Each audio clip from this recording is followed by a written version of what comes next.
Capítulo de número 90. O trabalhador divino.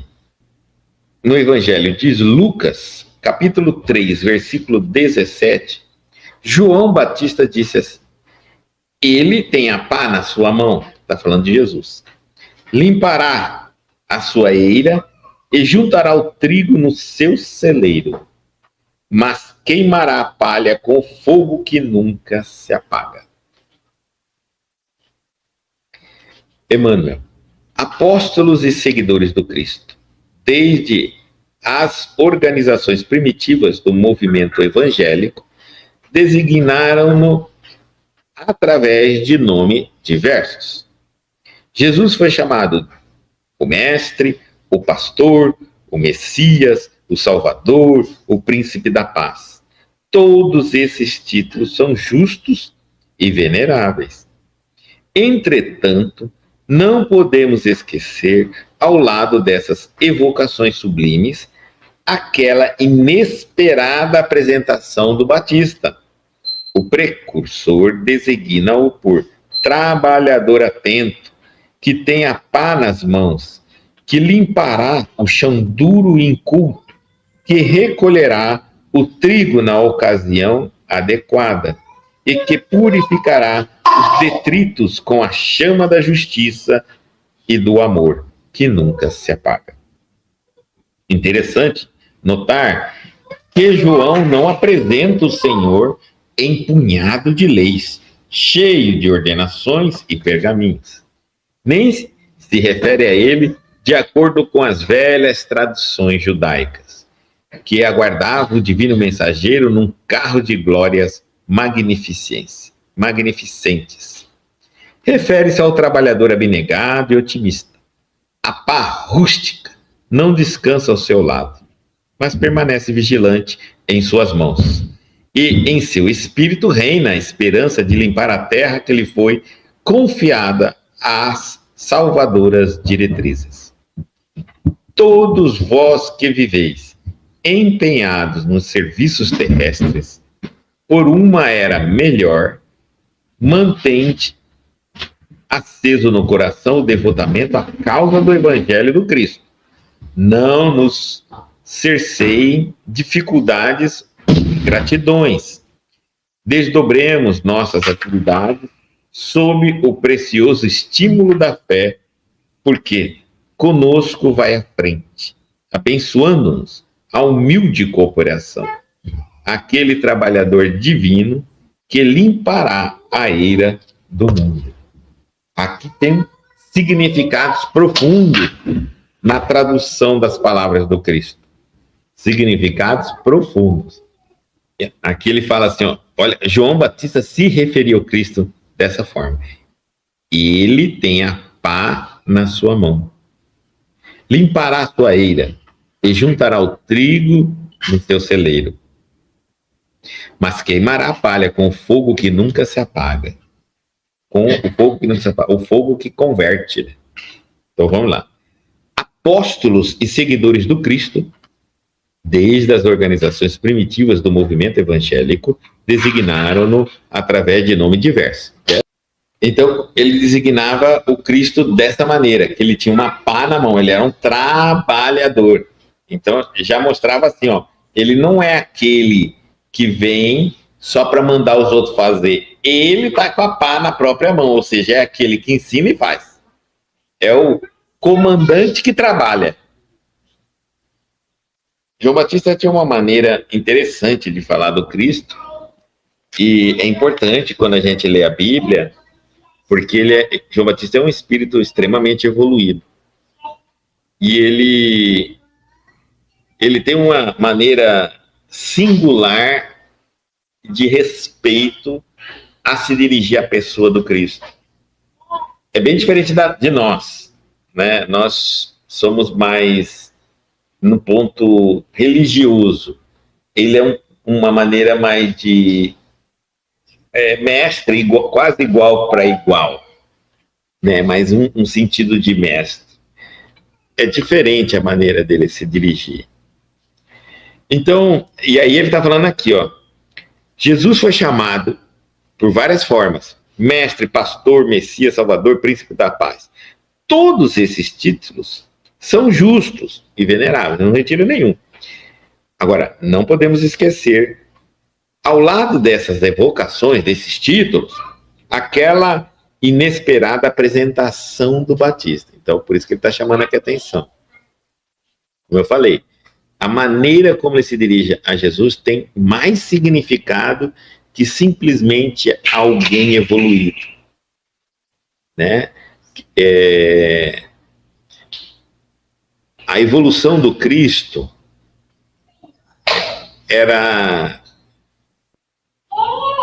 é uma evolução enorme em relação a nós, mas também existem espíritos, inúmeros espíritos com tamanha evolução. Então, é natural que a gente muitas vezes encontre espíritos referindo-se a Jesus, não como nós nos referimos. O Cristo é mais próximo deles. Então, vamos lá. O precursor, que é João Batista, designa-o por trabalhador atento, que tem a pá nas mãos. Olha que interessante. Quantas vezes eu, ou qualquer um de nós, referimos a Jesus ou imaginamos ele apenas como trabalhador? Geralmente a gente pensa, Senhor, Mestre, Príncipe da Paz, Salvador, título, né? Mas trabalhador é pouco, né? É porque um espírito evoluído vê o outro, nós somos trabalhadores, servindo a Deus. Ele diz então, que tem a pá nas mãos, que limpará o chão duro e inculto. Duro, porque nunca foi trabalhado. A humanidade, até então, tudo que se passou de conhecimento embruteceu a nossa consciência. Nós estávamos tão presos, antes do Cristo chegar ao Antigo Testamento, aquelas histórias horríveis que aconteceram ali, de muita matança, muita traição, muita falha. Parecia uma coisa...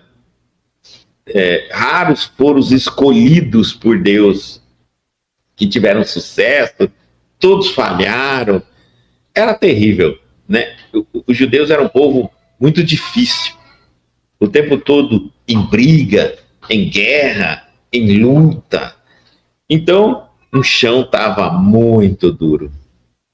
Inculto, agora que vem mais ainda. Inculto, porque todo esse sofrimento, toda a história daquele povo, todo esse chamado aprendizado, nem sequer tinha atingido a humanidade. Então, quando Jesus pisa nesse planeta, o coração duro do homem, e ainda bastante inculto. Ou seja, o Antigo Testamento não havia preparado como a gente imaginava o terreno para o Cristo, tanto que ele foi crucificado. Os 10 mandamentos não foram suficientes para converter a humanidade. O povo ainda estava muito temendo, né, a Deus, e estavam muito dependentes de milagres, fenômenos. Toda a história do Antigo Testamento você vai ver a intervenção divina e do mundo espiritual acontecendo. Então o povo estava muito assim, apegado a isso, totalmente diferente daquilo que Jesus precisava quando aqui chegasse. Então por isso ele era duro e inculto. Ninguém queria se curvar pelo amor. O amor não era citado. Leia o Antigo Testamento e você vê que amor não se cita lá. Lá tudo é violência, né? Imposição, guerra, luta. Então, e ninguém aprendia nada. Observe que o Antigo também Testamento não se aprendia muitas coisas sobre esse Deus. Não se aprendia sobre o amor, sobre o perdão, né? Simplesmente uma adoração excessiva a esse Deus. Uma adoração, mas parece que ninguém sabia o que esse Deus queria daquele povo. E uma hora esse povo que adorava tanto esse Deus queria converter todo mundo na massa. E quem não fosse daquele povo seria condenado. Então criou uma ignorância muito grande. E é exatamente aí que Jesus chega. No momento em que o povo hebreu estava dominado, né, pelos romanos, então um povo que não acreditava nesse Deus, ele era politeísta, dominava o povo judaico, que deveria ter trazido a semente do conhecimento, não tinha trazido, só tinha trazido fenômenos, adorações e guerras. Pronto, aí chegou Jesus, no meio disso tudo. E aí ele diz assim, então, que limpará o chão duro em culto. Ou seja, vai bater a pá no chão até ele deixar de ser duro. E ensinar. Nós temos muita coisa a aprender. E diz assim, que recolherá o trigo na ocasião adequada. Porque aí, para plantar, aí que ele vai plantar uma semente. Então ele vai bater enxado, o chão tá duro. Sabe aquele chão que você chega, vixi, tá horrível? Então é ali que o Cristo foi trabalhar. Tava tudo errado, tudo fora de ordem. Tudo fora de ordem. A única coisa que serviu para Jesus pegar foi os 10 mandamentos. Foi a única ponte que ele pôde pegar daquele povo. E ele era judeu também, o Cristo. Né? Ou hebreu. Então, pegou daquilo ali, vamos continuar a partir daqui. Diversas vezes ele citou o Antigo Testamento, os livros também, mas o povo era inculto, a cabeça era dura, só enxergava as letras e nada fora das letras.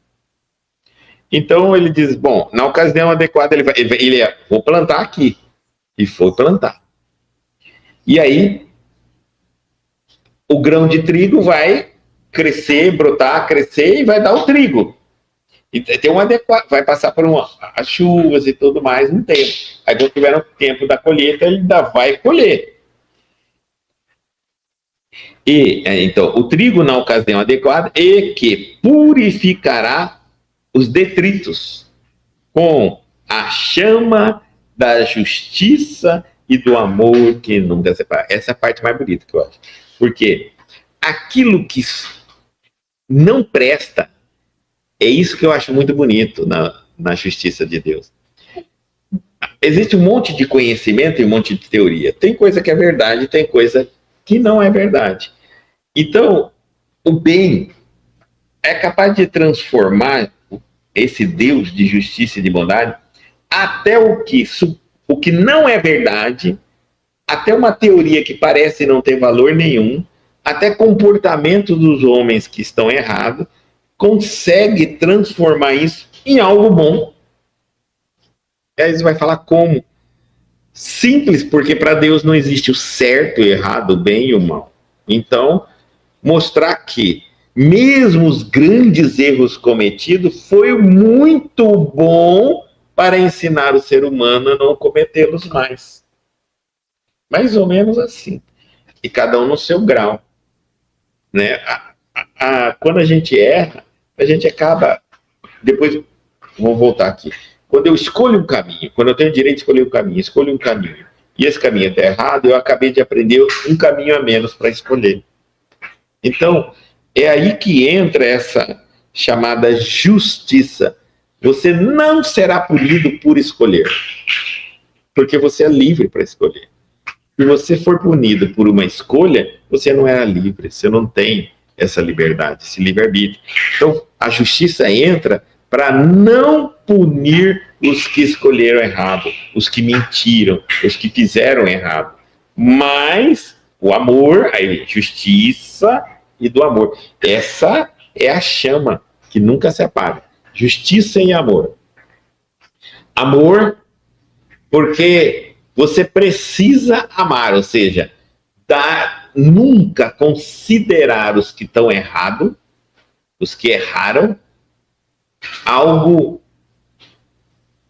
horrendo, e sim um grande material para ser transformado. Certo? Então esse é o amor. Não distingue ninguém. Os que acertaram e os que erraram, todos são amados. O amor faz isso. Justiça, porque a justiça não pode punir e nem premiar. Quem acertou, acertou. Não fez mais do que a obrigação.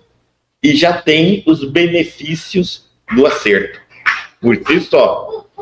Quem errou não tem punição, mas tem consequências da escolha que não foi certa. É aí que prevalece o equilíbrio da lei de Deus. Amor e justiça. Isso faz com que nós nos sintamos muito à vontade de escolher. Muitas vezes tem pessoa que pensa assim, eu tenho medo de escolher um caminho, de tomar uma decisão e de errar, de estar errado. Talvez você não está com medo de estar errado. Você tem orgulho de não aceitar que pode errar. Por quê? Porque esse privilégio que nós temos, existe um Deus tão amoroso e tão justo, que se você errar, Ele pode te dizer, você tem o direito de errar. E não vai ser punido por isso, e muito menos discriminado. E o amor vai te dar a condição de reparação. Pronto, é tranquilo. Então, é interessante, continuando a lição, né?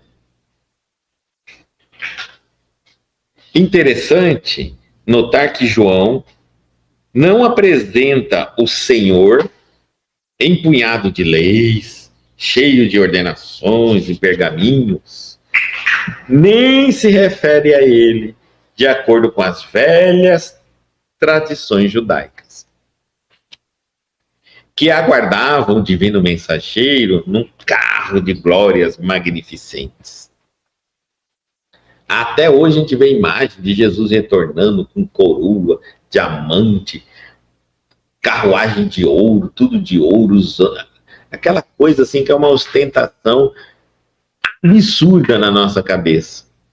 Nós somos tão materialistas que nós não conseguimos acreditar, materialistas e soberbos, né? Que a gente ainda acredita que a pedra mais preciosa do universo é o nosso diamante que só encontra aqui na Terra, nesse pobre planeta que é menor que a cabeça de um alfinete em todo o universo. Então a gente põe um monte. Parece que quando eu vejo essas fotos, né, Jesus com pedra preciosa do nosso planeta, com ouro do nosso planeta, eu fico pensando, por que tem um universo tão grande e o céu só explora a Terra? Por que não explorou uma pedra preciosa de Marte, de Júpiter, de Urano, de outras constelações, de outros sistemas solares? Não, tem tudo pegar aqui da Terra. Aí a gente fica mais pobre ainda. E aí ele diz assim, ó, refere-se ao trabalhador abnegado e otimista. Abnegado, trabalhador abnegado e otimista. Porque, na verdade, essa ideia de que o planeta Terra seria usado para recuperar,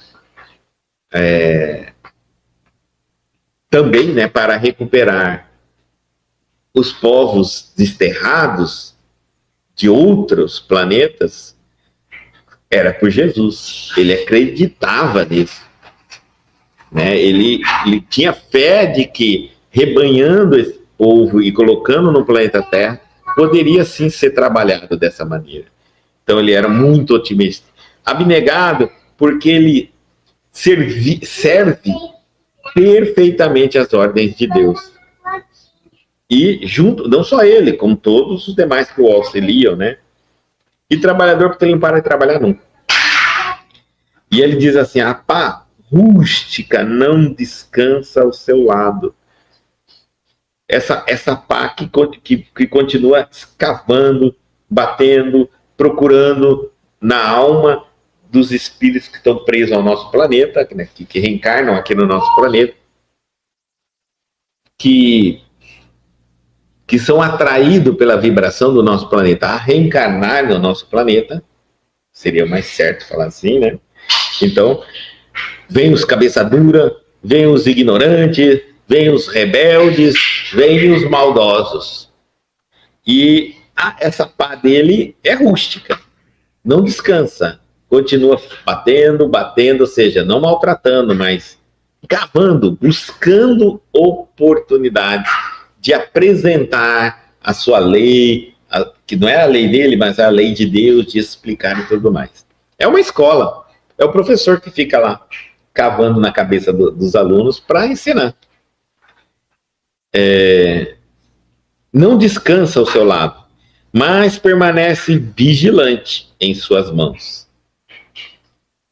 E em seu espírito reina a esperança de limpar a terra que lhe foi confiada, as salvadoras diretrizes dos planos superior a de Jesus. Uma vez que ele propôs isso, uma vez que foi aceito isso, ele deve entregar a terra e deve conseguir fazer da terra esse socorro a essas gerações de almas que vêm gravitando em torno do nosso planeta, atraído pela psicosfera do nosso planeta. E hoje me pergunto assim, será que ele está conseguindo fazer isso? Está sim. Muitas almas vieram para a Terra e foram regeneradas, retornando às suas civilizações. Estão cobrindo.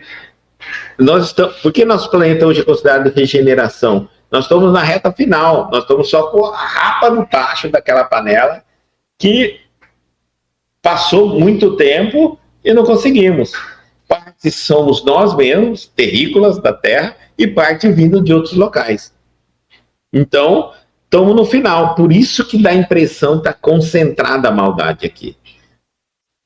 Eu diria assim, são os que reprovaram muitas vezes, ficou para esse período agora de regeneração. Resolvendo esses problemas, esse trato, a Terra evolui.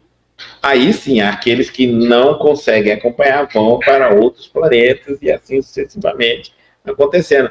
Aí a Terra passa a ser uma sala de aula para os melhores, que assim conseguiram se adaptar a esse processo de evolução. E por que chegou nesse momento? Porque nós já temos na espiritualidade almas suficientemente habilitadas pelo sistema terrestre e pelo processo reencarnatório, nós já temos alma suficiente para habitar um planeta de regeneração. Senão não seria, não. Se todo mundo tivesse ainda muito primitivo, nós já temos condições de habilitar, de que o planeta passe para ser de regeneração e não fique abandonado, um ou outro aqui, não. Não imagina, a gente não imagina o quanto a Terra já fez. A Terra já fez muito, recuperou muita gente nesse planeta. Nós não conseguimos enxergar, porque desta vez está tudo concentrado aqui. Todos vós que viveis empenhados nos serviços terrestres, por uma era melhor, mantende-se aceso no coração o devotamento à causa do Evangelho do Cristo. Essa é uma mensagem para nós agora, todos nós cristãos. Olha, todos vós que viveis empenhados no serviço terrestre, por uma era melhor, fique aceso no coração o devotamento à causa do Evangelho do Cristo. Porque nós estamos passando por um momento que todo mundo quer apagar isso, quer desiludir isso. Tem cada teoria que, pelo amor de Deus, chega a dar um nó na sua cabeça. E tanto ataque àquelas pessoas que foram as âncoras desses, e o exemplo desses evangelhos, né? Então, não nos cerceiem dificuldades ou ingratidões. Não deixe isso acontecer. Não deixe que a dificuldade que vamos enfrentar, que os cristãos atualidade e futuro irão enfrentar, te faça você parar. E ingratidões, porque no meio desse turbilhão gigante, gente, nós estamos vendo a Terra como está ficando, né? E no meio de tudo isso, pode sim, mas num surto de doença você pode ficar doente. No meio disso ou daquilo pode acontecer com você. Não seja ingrato. né? Lembre que sempre fomos abençoados. Sempre. E que o Cristo não está dormindo no ponto. Nada acontece que não tenha um objetivo maior. Se alguma coisa nos acontece e eu não tenho merecimento para passar, é porque é uma prova. Ou seja, você pode não ter merecimento para passar na forma como a gente pensa, assim, merecimento é uma coisa que eu fiz e agora estou pagando. É verdade, mas pode ser uma prova para testar se você tem condições de manter-se cristão diante daquela determinada situação. Então a gente só não passa coisas que estão merecendo, não. A gente também passa provações para ser testado. Agora, se eu não passo na prova, aí eu já passo a ter merecimento de fazê-la novamente. Porque aí eu errei na prova, né? Veja, eu não tenho por que passar, não tem nada que eu fiz de errado para passar de novo por uma situação. Mas eu tenho que testar para ver se eu posso caminhar para mais além de onde eu me encontro. Um nível mais acima. Uma necessidade mais acima. Então, é dado para mim uma prova. Se eu não passo nessa prova, essa prova agora vira um merecimento. Algo que eu tenho que lutar daqui por diante para superar. E assim vai indo. Então, o que não chega por merecimento pode não chegar por prova. E aí, por isso ele está bem claro aqui. Não deixe que dificuldades ou ingratidões sua para com Deus e das pessoas para com você te tomem conta. Desdobremos nossas atividades sob o precioso estímulo da fé. Faça o que você quiser fazer, faça, continua fazendo. O que tem que embalar você a isso? Por que você vai continuar fazendo o bem? Porque você tem fé. É o único estímulo que vai te manter.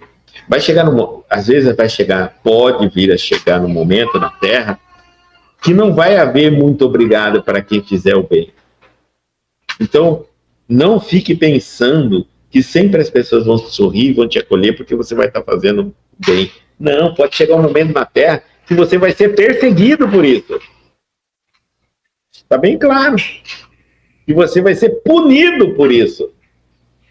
Continue fazendo. Porque conosco vai à frente, abençoando-nos a humilde cooperação. Olha só, aquele trabalhador divino que limpará a eira do mundo. Então, na sua frente, se algo te acontecer, foi permitido. É uma prova, é um teste ou um merecimento. Se é algo que você precisa passar, passe tranquilamente. Tudo é muito rápido nesse mundo. Ultimamente, inclusive, eu acho que está passando até rápido demais a vida. Quando a gente olha algumas coisas, passou tão rápido, mas na época demorou tanto, né? E agora tudo tão rápido, e assim vai indo. Nada vale a pena nós abandonarmos o Cristo. Nada vale a pena. Essa vida é muito rápida para a gente abandonar agora e pensar lá na frente. É muito rápido.